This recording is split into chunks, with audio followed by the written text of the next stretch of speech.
La santé, c'est ce qui nous permet de ne pas mourir chaque fois que nous sommes malades, disait Georges Perros en 1978.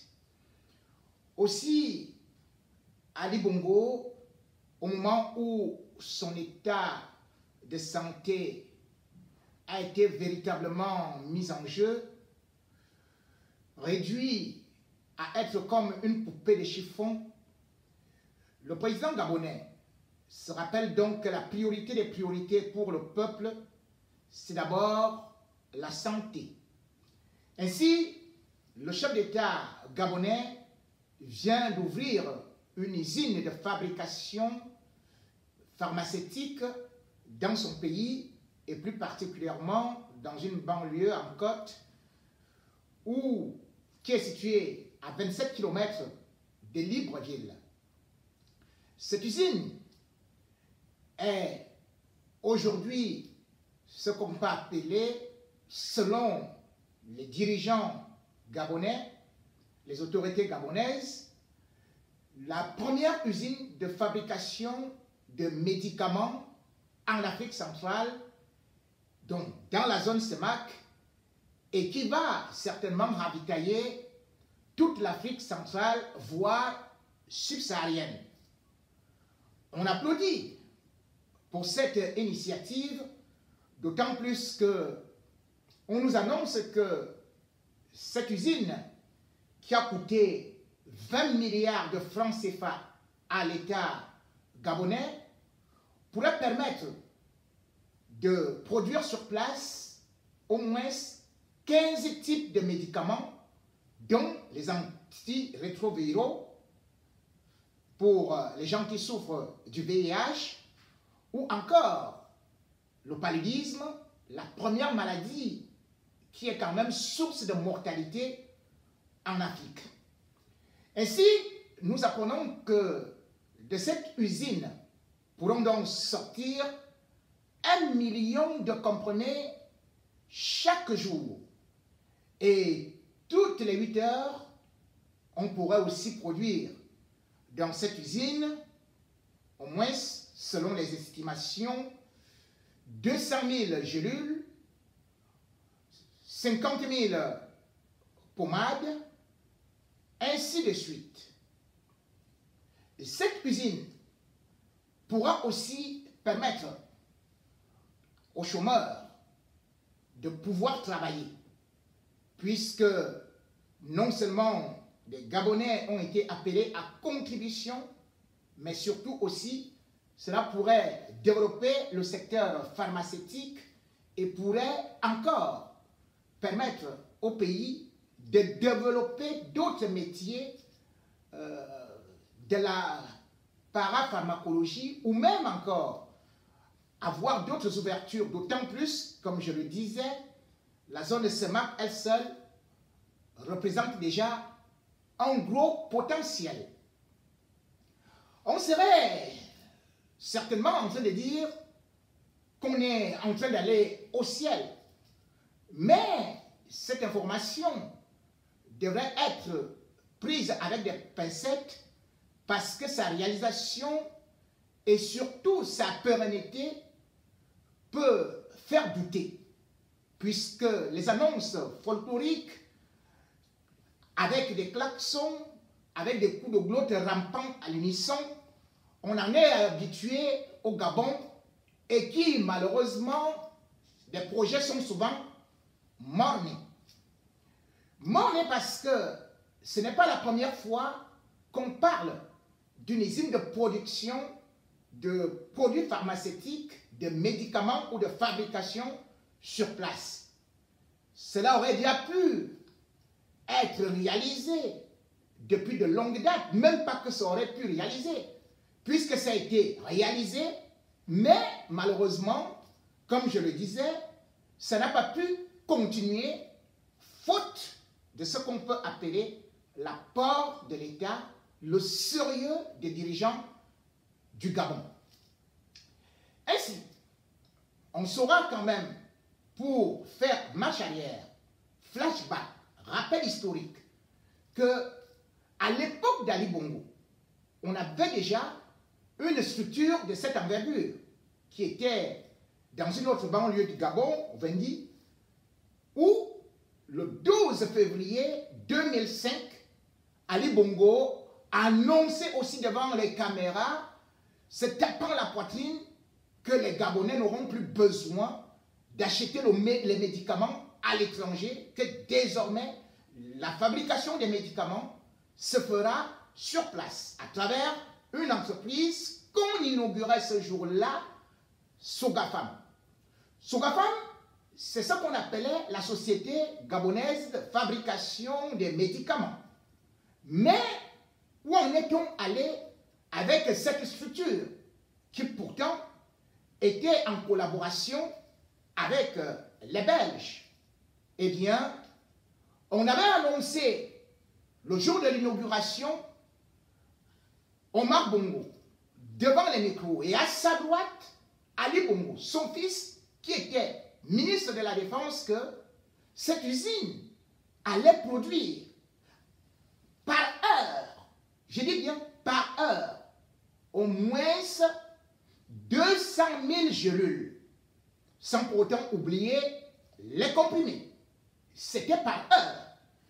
Et on nous disait également que c'est cette usine qui allait mettre fin au paludisme en Afrique, et on nous faisait même croire que cette usine, les médicaments qui allaient y sortir, allaient être distribués dans toute la zone de la CEMAC qui regroupe le Cameroun, le Congo, la République centrafricaine, le Tchad, et sans pour autant même oublier que cette usine avait tellement de tentacules qu'on la voyait aussi prendre les marchés de l'Afrique de l'Ouest. Bref, cette annonce était intervenue au moment où la Tunisie venait justement de se lancer dans ce projet-là. Et la Tunisie, elle a concrétisé. Or, le Gabon, depuis 1999, annonçait cette usine qui devait venir compenser ce qui manquait en Afrique centrale et particulièrement en Afrique, de façon générale même, en Afrique subsaharienne. Donc, les médicaments. On a donc beaucoup rêvé. D'autant plus que l'État gabonais avait dans la structure 60% de parts et Sofirex avait 40%.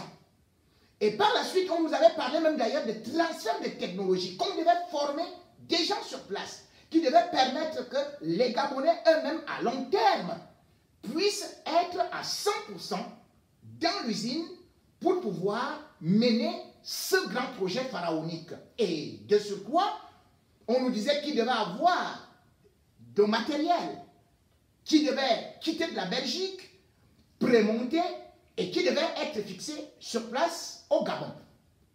On fait donc maintenant le bilan. Qu'a-t-on eu de cette usine qui pourtant à l'époque avait quand même coûté 3 milliards 800 millions à l'État du Gabon? Rien. Absolument rien.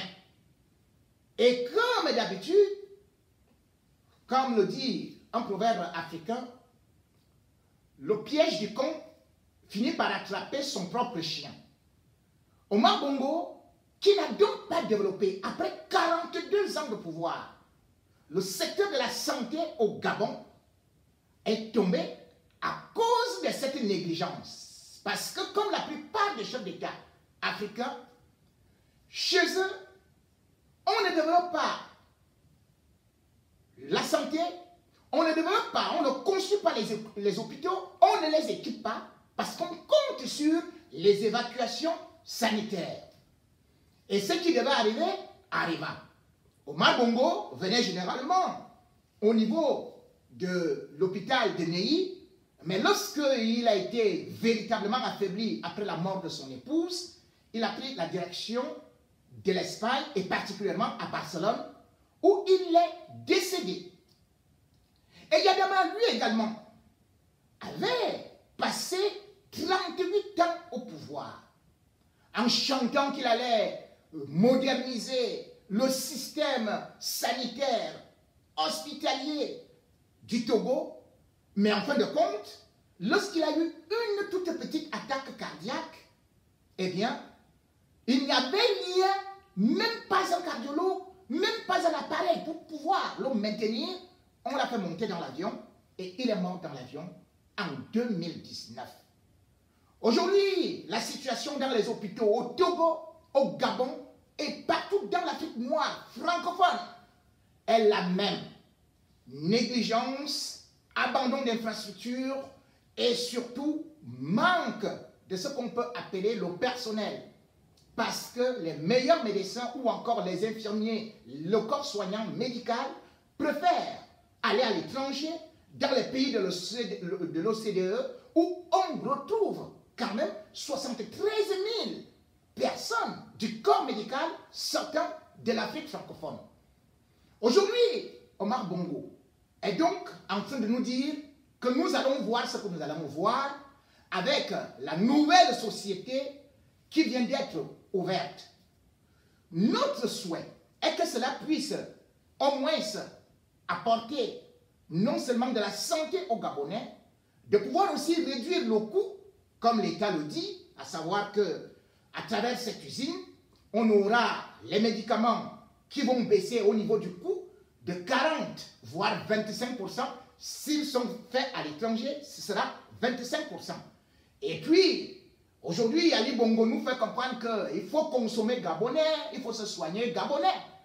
Mais en même temps, on peut faire aussi un certain détour pour voir aussi des annonces capageuses de l'époque d'Ali Bongo.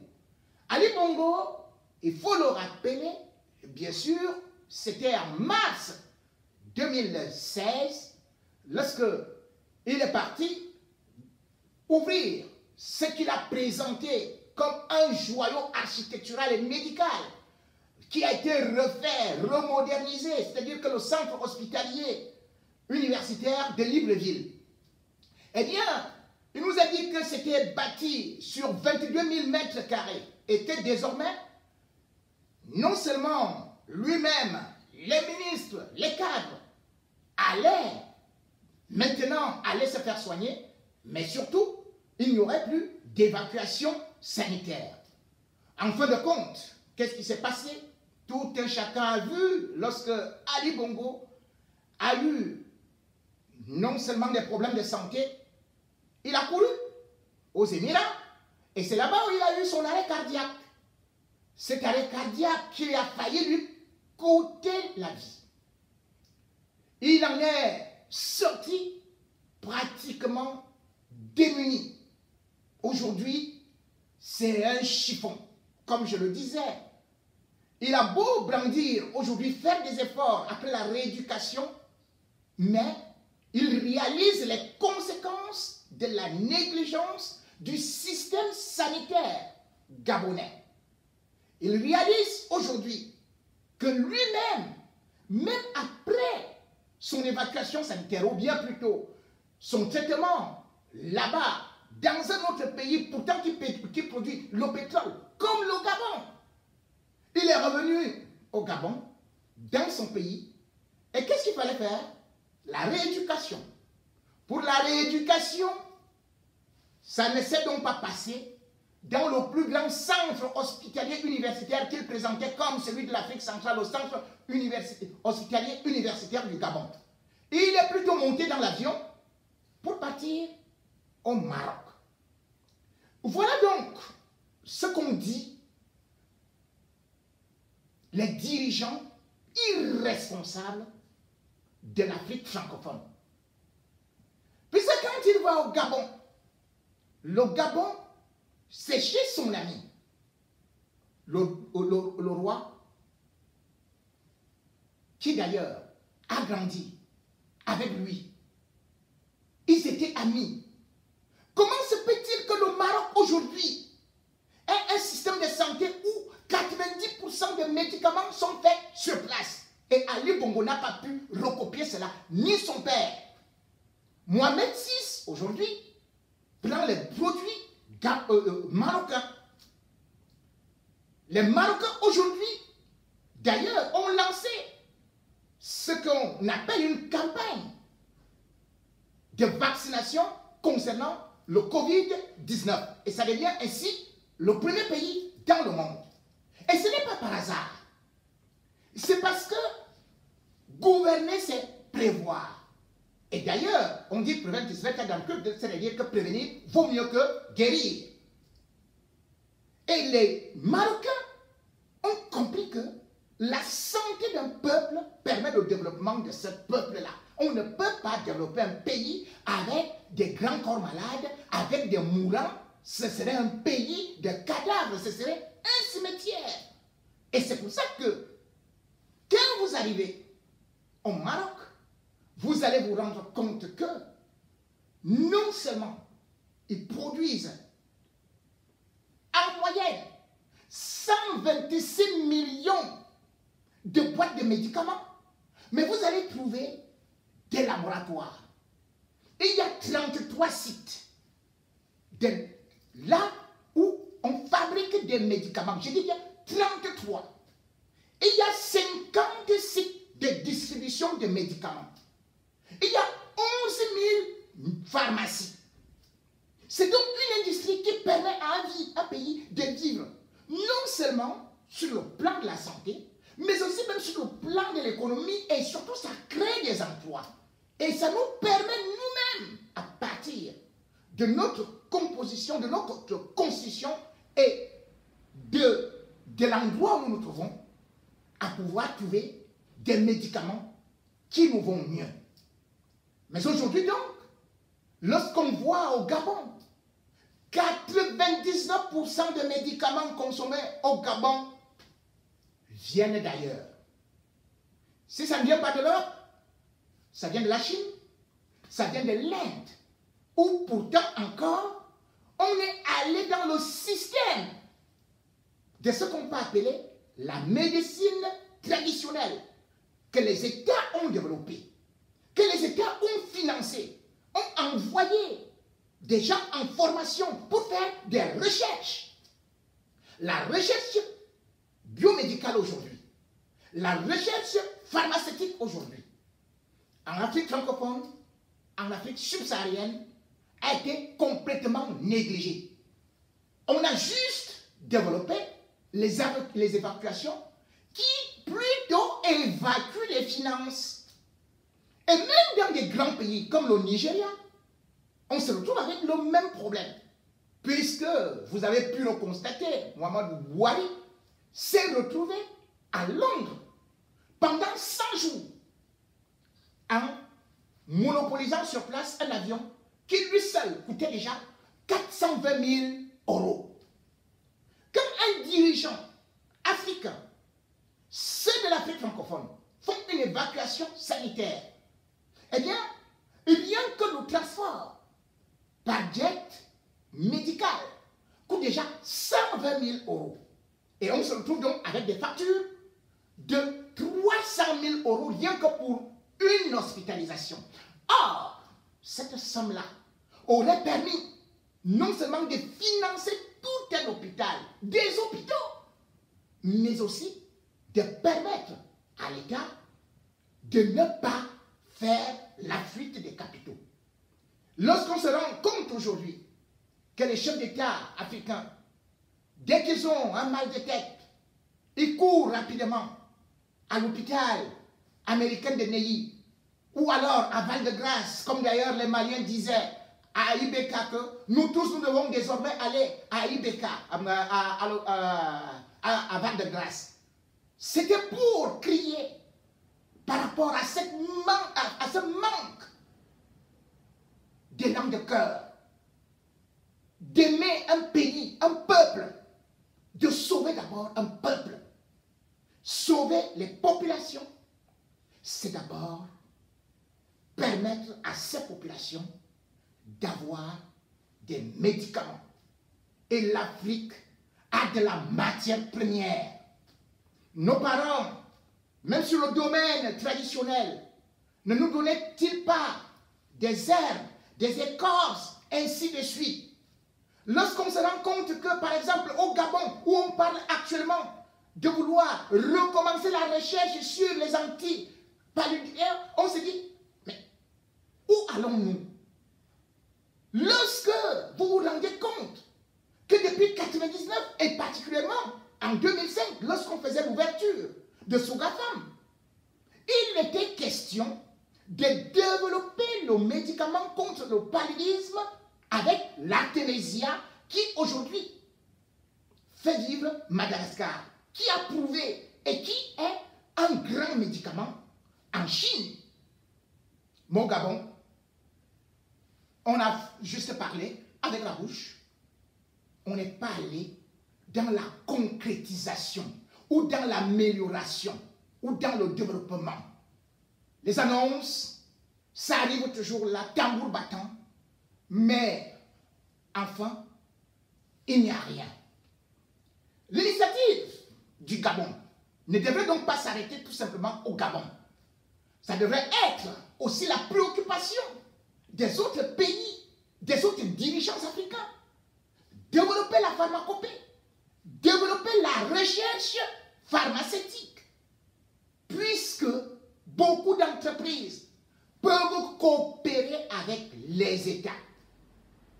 Beaucoup d'entreprises peuvent aider la formation des cadres. Quel est le budget qu'on met dans le ministère de la Santé ou dans les ministères de la Recherche, que ce soit au Gabon, au Cameroun, au Tchad, en République centrafricaine? Niet. Ils prennent tout, ils mettent plutôt dans l'armement. Ces armes qui ne servent pas à la vie, qui est sacrée, mais plutôt à ôter la vie. Les dictateurs africains n'ont pensé qu'à une seule chose: tuer au lieu de sauver. Annihiler au lieu de développer. Et malheureusement, ils doivent toujours se sauver seuls. Mais en fin de compte, ils se rendent compte qu'ils se sont trompés, puisque tout un chacun d'entre eux, pris par la maladie, finit par sentir comment il est en train de rouiller et qu'à force d'être évacué, il peut mourir peut-être au ciel comme un oiseau. Oui. Il y avait Bogelas qui disait: on peut avoir une santé de fer, mais on finit toujours par rouiller. Ceux qui aujourd'hui ne peuvent pas comprendre que développer la pharmacopée, développer la recherche scientifique et pharmacologique, pharmaceutique, voulais-je dire, c'est se tuer eux-mêmes. C'est tuer leur peuple. C'est tuer leur économie. C'est pour cela que cette initiative, qui est une fois de plus annoncée au Gabon, qu'Ali Bongo ne fasse pas uniquement ça comme une forme de distraction. Il a compris ce que c'est que la santé. Il peut bien présenter les muscles, la boxe, mais le microbe est invisible. Le microbe peut tuer n'importe quel adversaire. Et la seule façon de se prémunir, c'est toujours avoir un médicament. Et avoir un médicament sur place, fait sur place, par les siens, est toujours beaucoup plus sécurisant que des vaccins qu'on va importer, que des sérums périmés, que certains viendraient distribuer comme une aumône, une gracieuseté, et qui pourtant sont là pour exterminer les Africains ou pour empêcher aux Africains de procréer. Aujourd'hui, investir dans les hôpitaux, comme investir dans les écoles, c'est la priorité des priorités pour l'Afrique et pour les dirigeants qui, peut-être, finiront par comprendre que tout un chacun d'entre nous est mortel. Que tout un chacun d'entre nous n'est pas à l'abri d'une mauvaise surprise. Que tout un chacun d'entre nous est à la portée des microbes. Que tout un chacun d'entre nous peut être victime du manque de clairvoyance et de prévention. Que le Gabon sorte aujourd'hui cette usine qui va donc produire des médicaments, nous pouvons dire bravo. Pourvu que la politique gabonaise puisse permettre que cette usine qui annonce-t-on aura 25 personnes puisse être une véritable usine de la fondation, de la refondation de la vie, qui va donner espoir à l'Afrique en ce moment où nous sommes assaillis par des pandémies, par des nouvelles maladies, alors que nos parents nous ont tout donné et que nous devions tout simplement exploiter cela. Dirigeants africains, il est donc temps d'aller et de prendre à bras le corps ce problème afin que l'Afrique ne soit plus dernière, afin que nous ne soyons plus tout simplement consommateurs du poison qui vient d'ailleurs, afin que nous puissions aussi garantir ce qu'on appelle une espérance de vie, puisqu'en Afrique noire, subsaharienne, l'espérance de vie est l'une des plus courtes du monde. Qu'avons-nous fait? Eh bien, nous avons tout aujourd'hui et nous connaissons la solution. La solution, c'est la production des médicaments. C'est aussi l'équipement des hôpitaux. Et non laisser quelques centres délabrés où il n'y a même pas de seringues, où on ne peut même pas faire l'IRM, où on ne peut même pas avoir un antibiotique et où les médicaments ne sont même pas à la portée des populations. La santé, je le dis une fois de plus, c'est la priorité des priorités. Et la prévention, c'est d'abord mettre sur place des structures, des infrastructures et la production des médicaments. Comme le disait Voltaire, n'oubliez pas que notre santé ne dépend pas de ce que nous souffrons aujourd'hui, c'est de ce que nous aurons prévu pour nous protéger hier.